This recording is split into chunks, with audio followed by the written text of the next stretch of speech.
You feeling stuck lately? Like life's passing you by? Get to know M.A.Y.A. Acronym My Ambition, Your Ambition. Reconnect with your dreams, your goals, your ambitions. Find your motivation and start to live the life you desire. Explore the M.A.Y.A, My Ambition, Your Ambition podcast at M.A.Y.A.com. Namaste, everyone. Welcome to what is an extension of my podcast, M.A.Y.A, My Ambition, Your Ambition, which you know is a podcast that looks at embracing salient topics. And it's forward thinking, but the key thing is it focuses on ways to kind of pull back the veil of self-doubt and self-sabotage that keeps you from achieving the things in life you look for. Episode 4 is what this new kind of extension of M.A.Y.A is about, which is M.A.Y.A Reflection, which is every episode I do is focused on someone bringing something back to me. And this is actually more of a reflection piece, and each episode will have it. So episode 4, which was entitled You, Me, Myself, and I call it your own personal entourage, so to speak, talked about understanding who you are at the core of your person. It's funny because people shy away from mental health, which I say mental wellness is the word that I like to kind of refer to it as, because people get nervous when you say mental health to them. They think there's something wrong with me. I'm not depressed. I'm not crazy. So hence mental health, which is no different than the idea of health itself. It's just saying it's more focused on your mental than opposed to your physical, but it's got a stigma tied to it. Whereas if you say mental wellness, then people say, okay, we can talk about that. That doesn't make me uncomfortable. And that's really what my background is in. As you know, I've been working in mental health, as you know, me as a sports person for 15 years. I have a master's in clinical mental health counseling. So I'm a counselor working on my PhD. So I'll be a doctor, so to speak, at some point.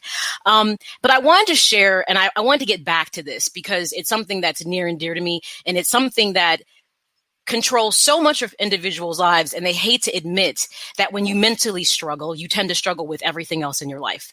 So hopefully you had a chance to check out episode 4, because M.A.Y.A Reflection is going to kind of dig a little deeper into it, because someone posed some questions to me, and I thought, out of fairness, I should help you understand it. So episode 4, you can find that at M.A.Y.A.com. Of course, a link is attached to this that you can go back and listen to episode 4 or the other 3 episodes, which I think are equally as informative. But this is when we get into the meat and potatoes about mental wellness. Because unless you understand you, chances of you being successful in those, what I call relationship realms, the 4 Ps, that personal, private, professional, and pervasive realms, chances are you've been making the same mistakes repeatedly and you don't know why.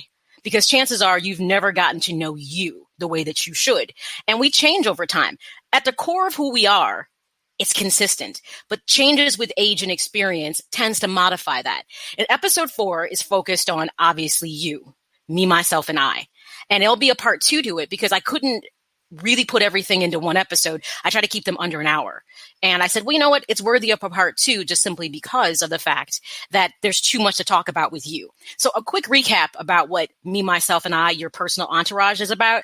I used something called attachment styles to help people to understand where a lot of your personality traits come from. There's 4 personality styles that originate in childhood and kind of are the ribbon through your life.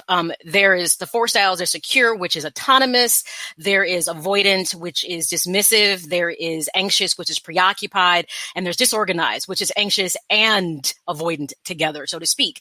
I'm not going to dig totally deep into that episode. I want you to go back and listen to it. But I want to fill in the blanks for someone when they ask me questions like, you said a lot. And also, FYI, because this is me talking to you and us being personal and transparent.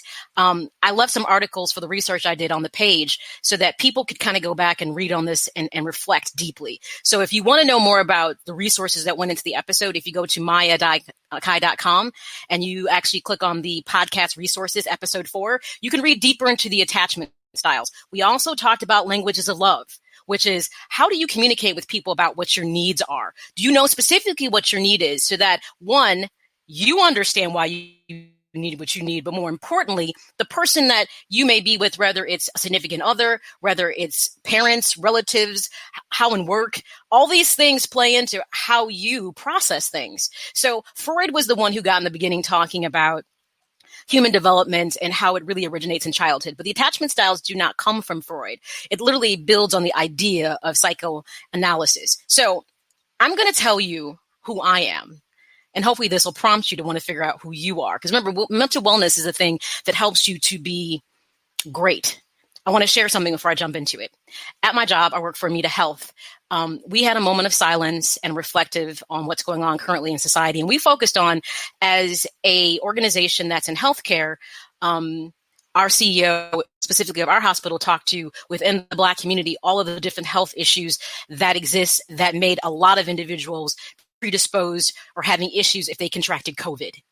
And it was it's things that I knew about. So our commitment was coming from a health standpoint.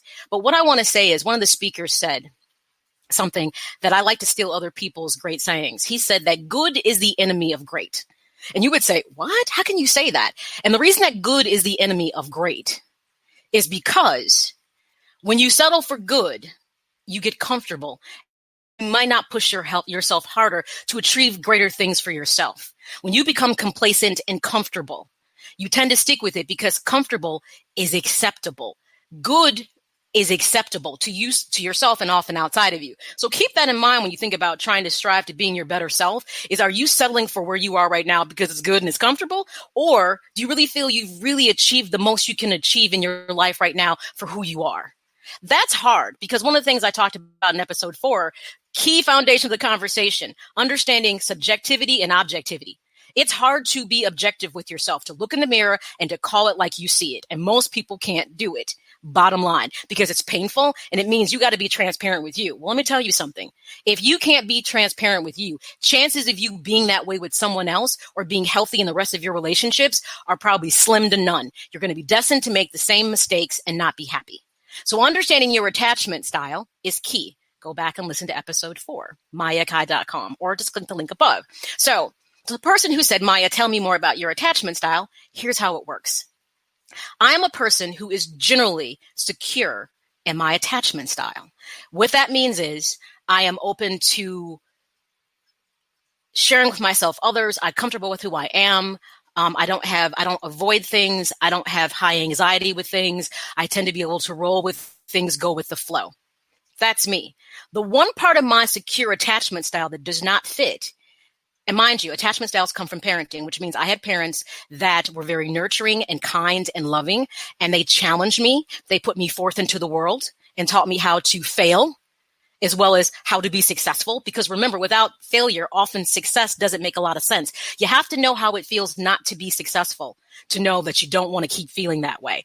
But part of that as a child is when you do fail, how did your parents actually help you deal with it? Did you kind of just malinger in it and think that you were a constant failure at things? Or maybe when you didn't win a game or you didn't get the perfect grade, how did your parents work with you on it? Key. So understand, attachment styles come from how you were nurtured as a child. An absence fully of nurturing can make you almost pretty much disorganized, which is that ancient's a very avoidant person. So for me, I'm secure. The only part that I don't correspond with 100%, and I'm working on with being secure, so to speak, is the fact that people who are secure are happy with people and comfortable with people leaning into them for help, but they also don't mind being vulnerable and allowing others to help them. I absolutely have struggled with that. And I'll tell you where it comes from. It came from the fact that though I had very nurturing parents, and let me be clear about my background, I came from a single parent home, my mom. My father wasn't in my life because my parents weren't married, but also my father lived abroad a majority of my early formative years, and he was in Europe and Switzerland until I was 13. So hence, those kind of bonds you normally would form with a parent, my father was missing because of time. This is why I always tell people, time will always trump money when it comes to what a child needs from its parents. So when people haggle over child support and don't want their child to see a parent because they can't pay, they have no idea of the damage they do because there is no price time on time. So if you're happen to be co-parenting with someone, I want you to know, read up on attachment styles so you can understand what your child might go through if you can't strike a balance. But with that being said, I struggle with the idea of allowing myself to lean into other people because within the narrative from my mother and my grandmother, because I was raised by women, very strong women. Let me put another caveat. Never, ever said a negative thing about my father because he was a good man. It just didn't work between my parents, and they kept it between adults. So that's the key thing. My mother, when I'd ask questions, would be like, you'll figure that out when you get older, or you ask him when you get older, or we'll talk about this when you're older when I think your insight's a bit more balanced. That was a good response to give me. With that being said, though, I was always taught you don't rely on other people to do things. You must be self-sufficient. Don't be afraid to take charge and get things done. So how is Maya at work? Maya doesn't let things just sit and not get done. When other people are floundering, I'm like, I got that. But the problem is I have a problem sometimes with letting other people do things, especially if I'm like, we're sitting here and this isn't happening and it's making me really uncomfortable. I'm also the kind of person, because of that, when it comes to being an emotional individual, I don't feel comfortable sharing with people how I feel, especially if it makes me feel vulnerable. If I feel like a person's put me in a spot that makes me emotionally inadequate, I absolutely want to pull away and not share that they make me feel that way. That doesn't truly fit fully into being a secure attachment style. I came to understand that because obviously I work in mental health. So one of the things that I began to understand is that I had to work on that. And the reason I had to work on that was because of the fact that it actually damaged some of my relationships, to the point where recent relationships I had with friends that I have been friends with for, I'm talking years, our relationship ended because of the way they disregarded my feelings about things. But I also came to an accountability point, and I realized that I'm an Aquarius, by the way. So that whole autonomy thing is huge, FYI. For Lee Williams, who put in Capricorns. By the way, some of the zodiac stuff is pretty interesting, because when I read about Aquarians, a lot of that is me to a T. But with that being said, I took accountability for the fact that though I held them accountable for the fact that they disregarded my feelings and really hurt me in a way that other people had never hurt me, because I allowed myself to be vulnerable to them, I also realized part of that issue was the fact that I failed to be honest about the fact that I've always held behind my own veil about my own emotional insecurities. I'm the person that will always suffer in silence. That was the way that I approach things. And this is a person who's a therapist telling you that. And I realize it's one of my shortcomings, but I also realize you just can't be wide open with everybody. So you pick and choose who you can be vulnerable with. So for me and my secure attachment style, I realized that because I often didn't say to people or share how I felt, it also ruined those relationships and making people understand what I needed from them.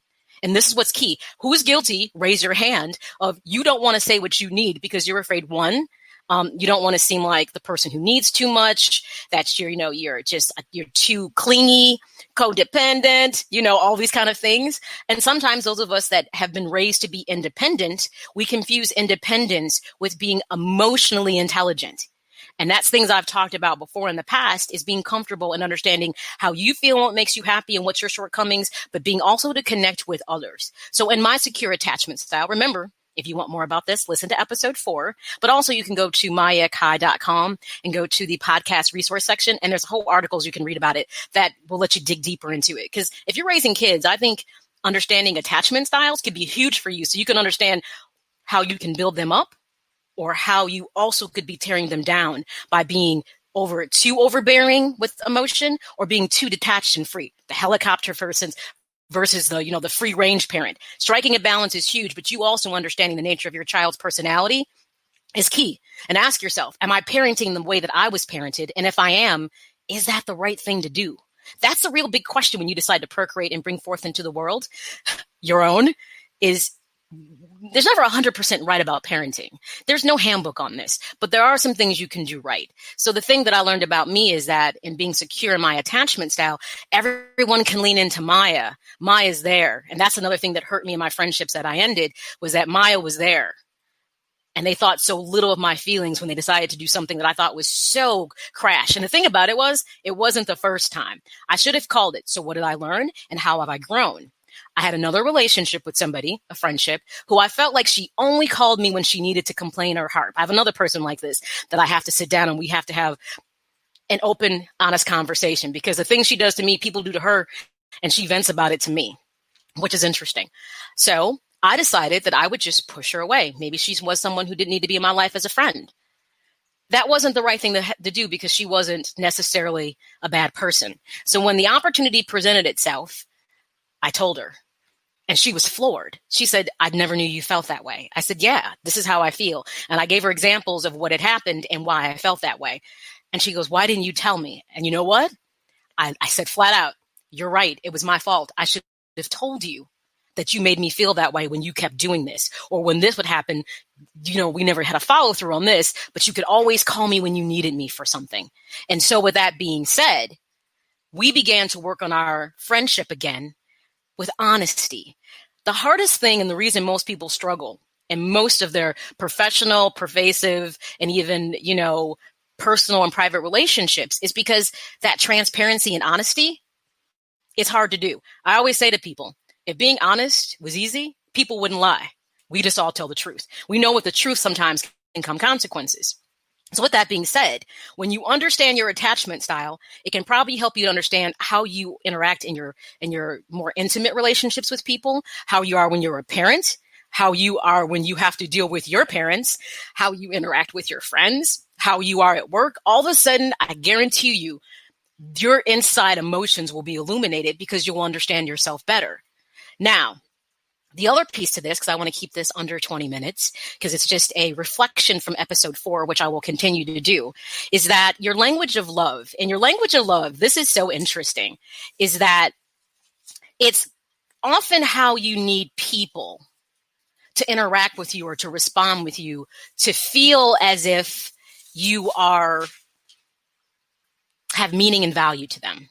And I want to make sure I don't miss any of these because there's a couple. There are 5 languages of love. There's words of affirmation, meaning, are you that person? And I don't want you to think about people that you are with. Just think about yourself. Are you a person that they say actions don't speak louder than words in this case? You need to hear from someone. I appreciate you did that for me. How many people say, I just need you to say you love me? Why is that so hard? Guess what? Your person's language of love might be that they have a hard time telling you that because that's something that they didn't get, so they can't give it to you. So there's ways that you can grow beyond yourself and help those important people in your life also grow. So just know, are you the person that at work, you just kind of want somebody to be like, you did that extra mile and you would appreciate it. Someone be like, thank you, I appreciate you did that. And that's it. That's it. Now, mind you, a bonus usually makes you feel equally as good. But I'm just saying, do you kind of need your ego to be stroked with words? And if it is, it's not bad because you're the person that actions don't speak louder than words. The other one is quality time. Now, mind you, there can be a mixture to this a little bit, but I guarantee you are one more than the other.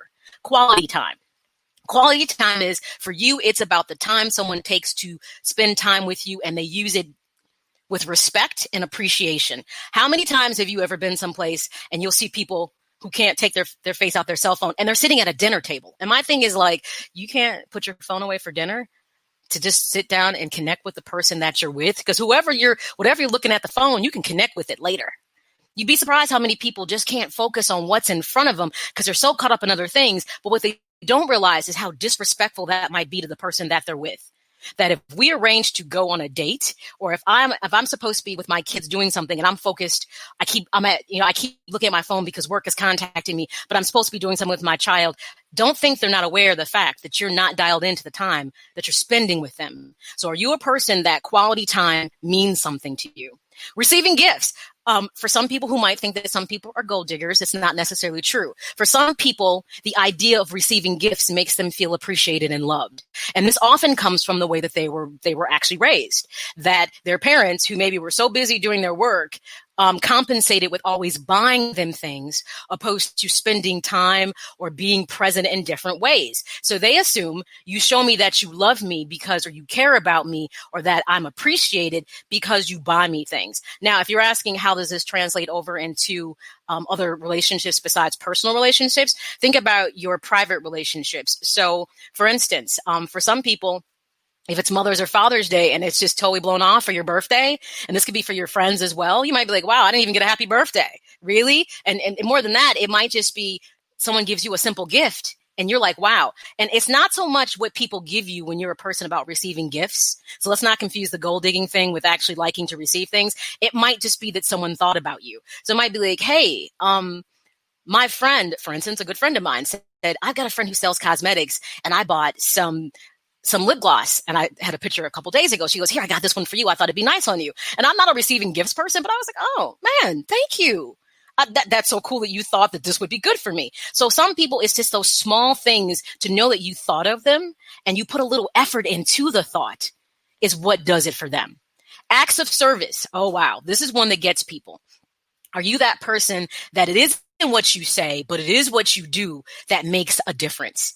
And acts of service is, how many times have you heard a spouse or significant other say, why can't you just take out the trash or do the dishes? Because maybe I'm the person that always does it, but maybe I'm having a hectic time at week or a lot of stuff is going on with the kids or whatever. And if you just could kind of help me out without me having to ask, that's what it is. You help, you get something you need without having to ask for it. That shows the value and appreciation.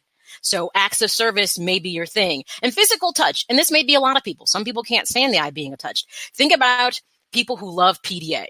Not the kind of PDA which you're like, get a room PDA, but just like the idea of being hugged or kissed. Some people love that. It makes them feel so appreciated. So without ever saying a word or doing any of other things, just by like grabbing someone's hand and be like, hey, you okay?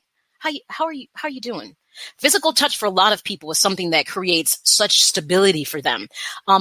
A lot of people struggle with this because let's be honest, we come from families where the whole physical touch thing, hugs and kisses, wasn't necessarily their family thing. So they may struggle with receiving it from someone who's like that, or more importantly, they may struggle with giving it to someone who might need it because they're not comfortable.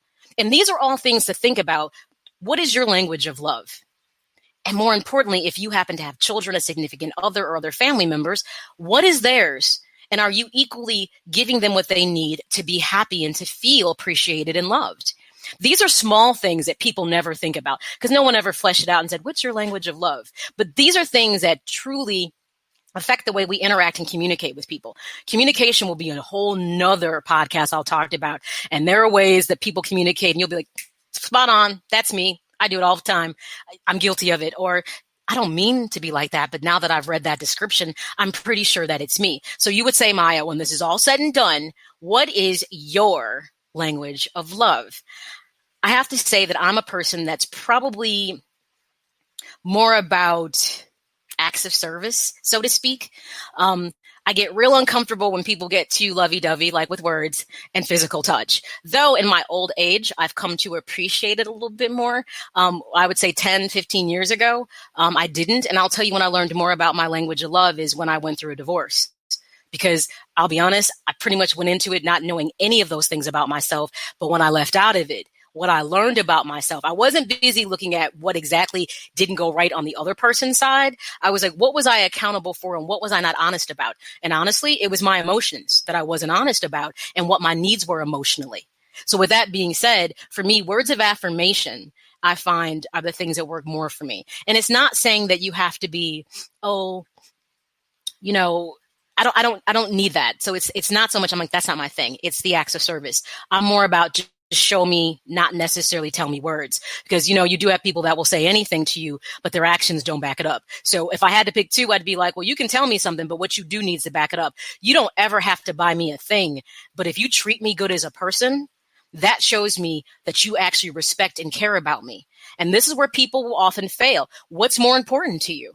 Do you need to hear the words? But if they don't do it, you're okay with it. It just smooths everything over. Or is it just the opposite? So figure out what your language of love is and ask yourself, is it being fulfilled? Figure out your attachment style and say, based on what I've just learned about myself, how has this permeated through my entire life, especially now in key relationships? But more importantly, how has it affected me? Because we're talking about that first relationship realm, which is you, me, myself, and I. It's your entourage. How do you interact with you?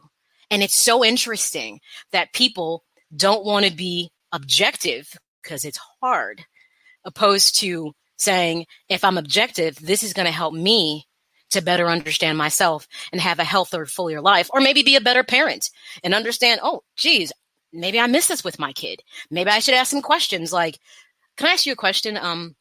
Does it bother you when I do this? And they may say, well, actually, yeah, it does. I just didn't bother to tell you. Okay, well, could you bother to tell me? Beginning to open those dialogues with significant people in your life. You don't have to have them with everybody. Will be the difference in the quality of life that you live. And it will be the thing that will help you to stop self-sabotaging yourself.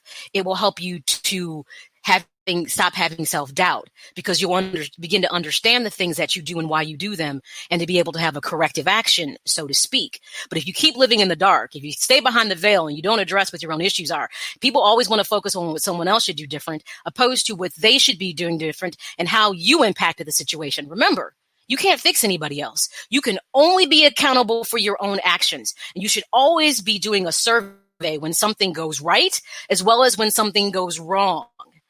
What was my part in this? What did I do right? And better yet, the next time that happens, what could I do differently if I had a do-over? And in the reflection point, does it mean maybe you warrant someone an apology because of how you responded? You'd be surprised when people come back and apologize for their shortcomings, and they do it from a place of honesty and transparency and say, you may not want to hear what I have to say, but I need to apologize because I've been doing some self-reflection and I realized I did something that was so disrespectful to you. It doesn't mean that we're going back to where we were, because maybe that's not where we need to be. But at least I want you to know that I'm aware that I've done something that wasn't right by you. And you know what? You can choose to not talk to me again, or maybe our relationship is just where it is and it can't get better. But I want you to know that I'm aware. But you can't know you're aware until you do the heavy lifting for yourself. That's episode 4 of M.A.Y.A, My Ambition, Your Ambition, which is called You, Me, Myself, and I. It's your entourage. Get familiar with yourself, because I guarantee you it will change so much in your life. You can always click the link above and go listen to episode 4, which I was rusty at because it was too much time in between the previous 3, but I'm back into the swing of things now. So check out episode 4. Remember, you can go to M.A.Y.A and you can listen to all of my shows there, as well as I'm available in the iTunes podcast session, as well as Google Play, and I'm missing one more, Google Play, and there's one more place you could, and iHeart. God forbid, I'm also in iHeart Radio podcast sections as well. So you can always check them out that way. If you subscribe to any of those things and check out my podcast, you can always get an alert like, hey, guess what? Maya's talking like she knows something again, and give me your feedback. I love everyone who decided to chime in. Like I said, this is called M.A.Y.A Reflection, which will happen every Wednesday after each episode to reflect on some of the things that people bounce back at me. Because remember, it's about us growing together. I have to share parts of how I've grown to help you understand how you can grow as well. So everybody, make sure you go listen to episode 4 on MayaKai.com or iTunes, Google Play, or iHeartRadio podcast. And sit tight and wait for episode 5, which is going to expand on your entourage a bit more, because I'm going to give you a tool that if you want to know what other people think about you, and don't say you're one of those people that says, I don't care what people think about me, because you do care about what someone thinks, just not what everyone thinks. I'm going to give you a tool that if you're brave enough, you can share to see how other people perceive you versus how you perceive yourself. And this might help in a growth point, because understanding how you project to others opposed to how you perceive you are. Remember, perception is reality. And part of growth is being objective and hearing what others think to help you figure out, why is there such a disconnect in how I think I am and others think that I am? But that's it for this M.A.Y.A Reflection, everybody. Check out episode 4. And until next time, everybody, remember, your present becomes your past and your future is no more. So every day, make the most of it because it counts. All right, everybody, that's it for me. Until next time, stay safe. Have a happy 4th of July. Please be safe and don't get too excited about, it being the 4th of July. Remember, we're still dealing with some things with COVID-19, so keep yourself safe. Don't get reckless out there, all for some fireworks and some libations. All right, until next time, everybody, have a good one. Get inspired, get motivated with M.A.Y.A and the M.A.Y.A, My Ambition, Your Ambition podcast. Something that I take pride in is trying to be forward-thinking, thinking outside the box, challenging myself. And as I challenge myself, hopefully I challenge you. Find M.A.Y.A on Twitter and Instagram at M.A.Y.A_Akai. On Facebook at M.A.Y.A Akai Presents.